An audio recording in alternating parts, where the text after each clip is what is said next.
नमस्कार मंडळी, स्वागत आहे तुमचं आपल्या यूट्यूब चॅनलवर. तर मंडळी, आज मी तुम्हाला घेऊन जाणार आहे एका अशा ट्रीपवर जी आमच्या सगळ्यांच्या कायम लक्षात राहिली. ती ट्रीप होती मालवणची.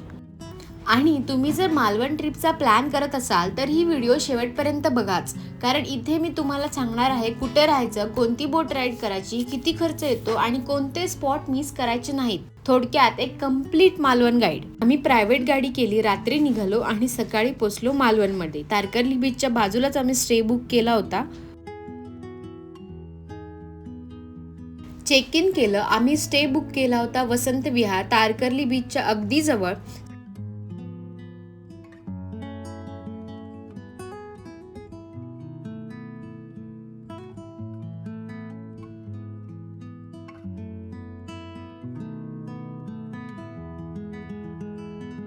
सगळ्यांनी बरोबर 12 वाजेपर्यंत सगळ्यांनी रेडी व्हा. आपण पहिला वॉटर स्पोर्ट्सला जातोय. तर वॉटर स्पोर्ट्सला आपण 2-2.5 तास आपण तिकडे देऊ. बरोबर. सेकंड आपण 4 वाजता, किती वाजता, का की बाजार किती वाजता आहे? 5 वाजता ना लिलाव. हा ठीक आहे, मग आपण 5 वाजता मालवणला लिलावाला जातोय. तिकडून आपण मच्छी घेतोय, मच्छी आपण डायरेक्ट बनवायला देतोय. बरोबर. त्याच्यानंतर मच्छी बनवायला दिल्यानंतर आपण जिथे आपला पुढचा जो प्रोग्राम काय आहे, कोणत्या ठिकाणी आहे ते दुसरीकडे आपल्याला. आणि मग आम्ही बसलो प्लॅन करायला.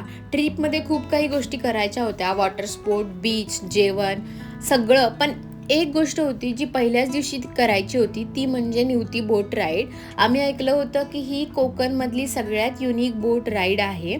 खडक, बेट, लाईट हाऊस, डॉल्फिन हे सगळं एकाच राईडमध्ये दिसेल. पॉइंट सिगलबर्ड, संग, सुनामी आयलंड, त्याच्या पुढे आपल्याला निवती बीच आहे, dolphin point, Sarjerao rock, golden rock. त्याच्यानंतर पुढे आपल्याला पॉइंट आयलंड या नावाने सुद्धा ओळखलं जातं, म्हणजे लाईट हाऊस पॉइंट आहे. New light house, old light house, दोन डोंगर, हे टोटल सर्व पॉइंट तुम्हाला फिरवले जातात. जाऊन येऊन टोटल हा जवळजवळ 2.5 ते 3 तासाचा प्रवास होतो. सुनामी आयलंडला हॉल्ट धरून अर्ध्या तासाचा लिमिट हॉल्ट असतो तुम्हाला सुनामी आयलंडला. सुनामी आयलंडला थांबल्यानंतर ही बोट तुम्हाला परत रिटर्न इकडेच तुम्हाला जिकडनं पिकअप केले असते त्या ड्रॉप पॉइंटला घेऊन येणार. हॅलो, पूर्ण इथून 3 तास. तुमच्या साईट सीन कमी आहे तर काय चार्जेस नाही बघा, हे फक्त लाईट हाऊस ना, हे आहे ना मात्र हे हाऊस बोट ती तारकर्लीच आहे. हे विठ्ठल मंदिर आहे, आपण त्याला रोडलाच भेटतं ते विठ्ठल मंदिर. अच्छा, इकडनं आपण स्टार्ट करणार आहे. हा देवबाबा स्टार्ट. पण ऐका ना, आम्हाला इथे मोरेश्वर आले नाही ना तिकडे, अनलिमिटेड होल्ड आहे. पाणी बिनी क्लिअर आहे का? पाणी असतं ना, वॉटर स्पोर्ट सध्या गेला तर बेट भेटणार तुम्हाला. हायड्रेटेड आहे ना, पाणी आहे तिकडे. त्यांच्याकडे गेल्या वेळी गेलो तो कस्टमरची कधी कंप्लेंट येत नाही. जेवढा पाहिजे तेवढा टाइम ते कधी काय बोलत नाहीत कोणाला. फक्त पैसे तर कमी करायचं, बाकीचं काय सगळं ओके. चार्जेस तेवढे आता पॉइंट तर 2 कमी गेली. हे बघ, हे तुला रस्त्यामध्येच दाखवतो मी. तू आमच्या बाजून आहेस की मी त्यांचा बोलतोय, त्यामध्ये माझं काय नसतं, त्यांना माहिती आहे. नाही, पण माझ्या जरा कमी मित्र करा की. थोडेफार कमी माझे करा. ना भाऊ ट्रॅव्हल्स आहेत ना, त्यांनी सगळं सांगितलं, टायमिंग, प्राइसिंग, किती वेळ लागतो, बुकिंग कन्फर्म केली आणि मग आम्ही निघालो.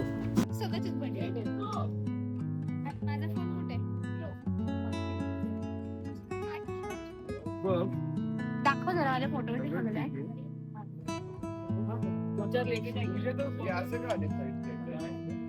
शॅडो येणार आहे, चांगले नॅचरल आहे.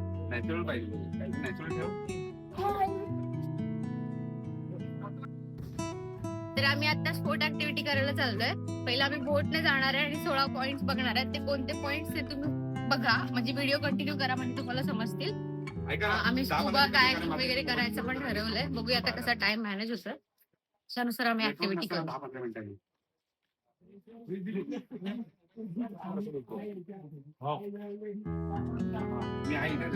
आता आपण चाललोय बोटीतून.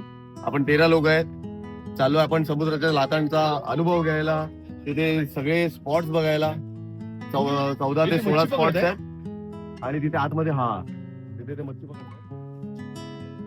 स्वच्छ आहे, म्हणजे माझं तोंड दिसतंय त्या पाण्यात. एवढं स्वच्छ निळं पाणी आहे. म्हणून कोकण आणि मालवण उगाच नाही याला स्वर्ग बोलत. स्वर्गातले म्हणजे खरोखर स्वर्गापेक्षा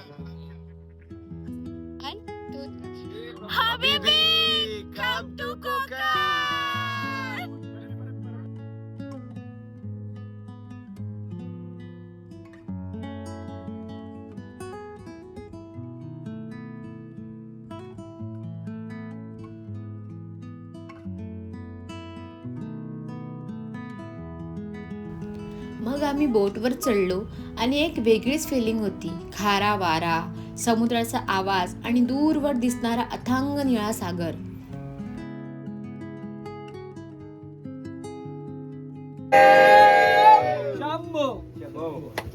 चलो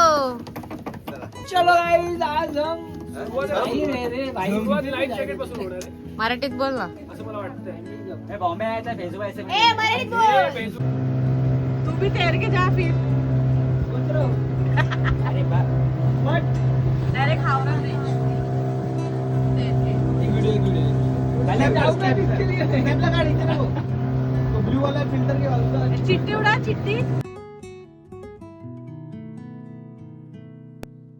मंडळी, पहिलाच आम्हाला दिसला तो संगम. संगम म्हणजे काय हे आता काकांकडून ऐका. आणि नदी गोड पाणी समजलं आपण आलो ती गर्दीची खाडी आहे की जिथे लाटा दिसतात आपल्याला व्हाईट कलरची. म्हणून पुढचा भाग आहे तो अरबी समुद्र आहे. समुद्राचा अपोजिट किनारा आपल्याला दिसत नाही, लक्षात घ्या.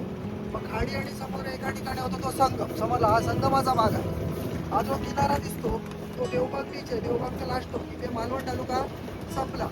देवबाग आपल्या बोटसारखं आहे. तिन्ही साईडला खारं पाणी आहे, समजलं का. त्या साईडला खाडी आहे आणि ती पॅरामोटरची गाडी आहे. तिकडे समुद्राचा किनारा आहे. मग समुद्राचा किनारा इथून सिंधुदुर्ग किल्ला मालवणपर्यंत 14.5 किलोमीटरचा किनारा आहे. बीच, या बीचवरनं 4 व्हीलर 6 व्हीलर गाडी जाते बीचच्या कडेवरून, किनाऱ्यावरनं. असा एकच किनारा आहे ज्याच्यावरती 14.5 किलोमीटर 4 व्हीलर 6 व्हीलर चालते बीचच्या कडेला. तर संगम म्हणजे कर्लीची खाडी आणि अरबी समुद्र एकत्र येऊन मिळतात. 2 पाण्यांचा मिलाप होतो. बोटवर उभं राहिलो आणि दोन्ही बाजूंचा फरक स्पष्ट जाणवतो. रंग वेगळा, लाटा वेगळ्या, वारा वेगळा. समजलं, तिकडून पण बोट एक पास होते. तिकडून पण बोट जाते आणि इकडून पण समुद्रात बोट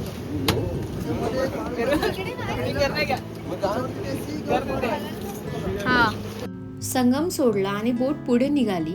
मग दिसलं ते सीगल बेट, एक छोटंसं बेट. माहितीच आयलंड जो आहे हा वर्षाला एक नवीन तयार होतो. पावसात आपल्या ज्या खाड्या आहेत ती पुढे नदीला जाऊन भेटते. नदी घाटाच्या पायथ्यापासून वाद येते. त्या टायमाला पाण्याला लोट होतो. त्या टायमाला हा सगळा गाळ वाहून जातो आणि गाळी पौर्णिमा झाली की परत समुद्र गाळ टाकतो आणि दरवर्षी संगमच्या मध्ये कुठेतरी एक आयलंड तयार होतो. त्याच्यावरती म्हणजे किनाऱ्यावरनं लोक चालत जात नाही, त्यामुळे तिथे विश्रांतीला ते सीगल उतरतात. पण त्यामुळे तो सीगल आहे. इथे येणारे सीगल हे ऑस्ट्रेलियावरून आलेले असतात. हजारो किलोमीटरचा प्रवास करून ते दरवर्षी ऑक्टोबर ते मार्च या काळात इथे येतात. मग आम्ही येऊन पोचलो डॉल्फिन पॉइंटला. आमच्या राईडची ही सगळ्यात इंटरेस्टिंग गोष्ट होती. बोटच्या आजूबाजूने डॉल्फिन्स आले, लाटांमध्ये उड्या मारत पाण्यातून वर येत होते. किनाऱ्याचा थोडं मागणं असा आडवा फोटो घेतला की मगरीच्या जबड्यासारखं. मग आमची बोट निघाली जुनं लाईट हाऊस आणि नवीन लाईट हाऊस बघायला.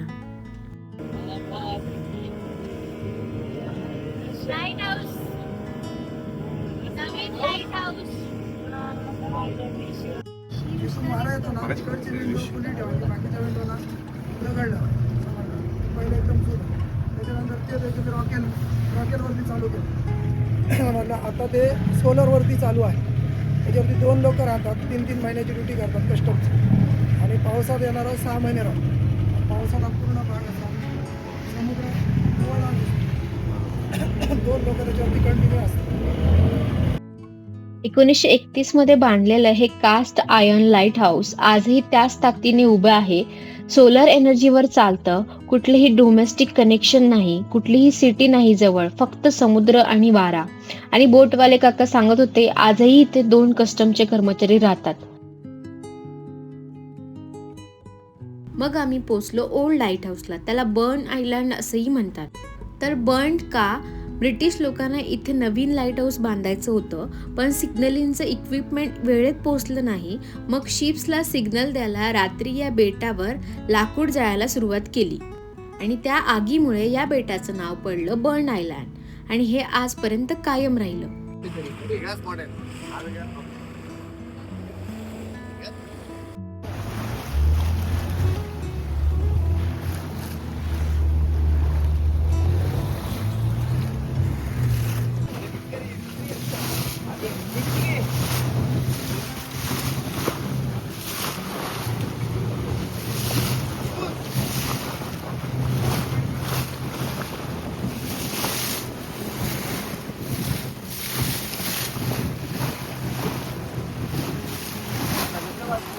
गारगार वाटतो.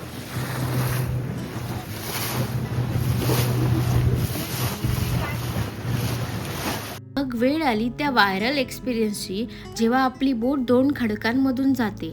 हा अनुभव काही वेगळाच होता.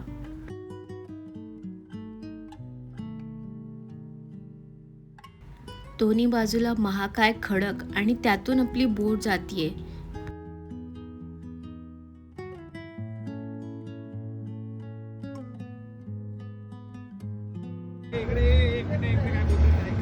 अरे त्यांचा मरू दे तो बघ बघ.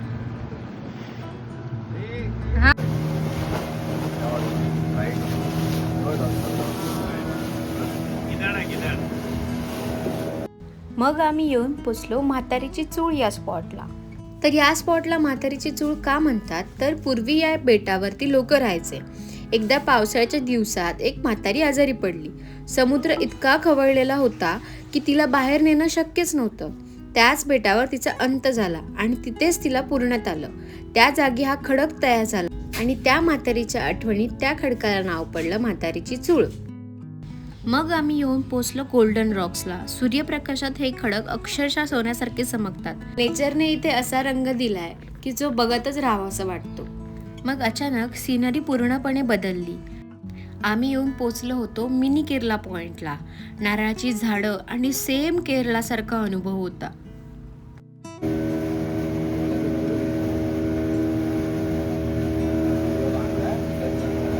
तर ही होती आमची निवतीची पूर्ण बोट राईड. आणि या बोट राईड नंतर आम्ही काय केलं हे बघण्यासाठी तुम्हाला पार्ट 2 बघावा लागेल. आणि ही व्हिडिओ आवडली असेल तर व्हिडिओला लाईक करा, चॅनलला सबस्क्राईब करा.